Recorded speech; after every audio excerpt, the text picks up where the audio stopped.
ओम शांति।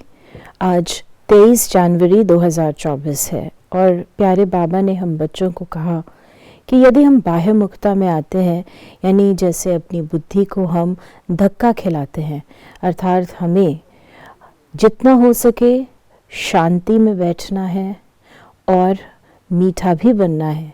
मुख से कोई भी ऐसा वचन न निकले जो दूसरों को दुख पहुंचाए।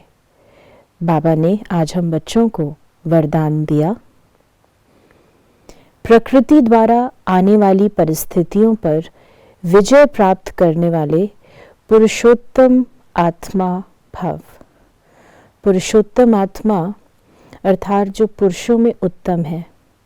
पुरुषोत्तम आत्मा मर्यादा में भी रहती है और जो आत्माएं मर्यादा में रहती हैं उनकी प्रकृति भी दासी बन के रहती है, अर्थात प्रकृति भी अपनी मर्यादा में रहती है। इसीलिए जब सतयुग में सभी पुरुषोत्तम हैं तो प्रकृति दासी के रूप में सेवा करती है, लेकिन वो स्थिति, वो पद हम जब वर्तमान संगम युग पर बनाते हैं तभी भविष्य में हमें प्राप्त होता है। तो प्रकृति पर विजय पाना अर्थात क्या हम जमीन और आसमान पर विजय प्राप्त करते हैं?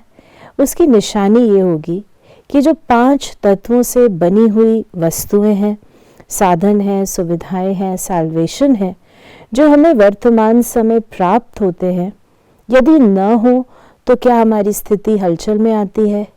या यदि प्राप्त हैं तो क्या वो हमारी बुद्धि को प्रभावित करते हैं, खींचते हैं? अगर ऐसा है तो हम प्रकृति के ऊपर विजय नहीं प्राप्त कर रहे हैं। इसीलिए हमें अपने टाइटल को याद करना है कि मैं पुरुषोत्तम आत्मा हूँ, अर्थात अपनी मर्यादा में रहने वाली। मैं दैहिक चीज़ों से, प्रकृति से आकर्षित और प्रभावित होने वाली नहीं हूँ।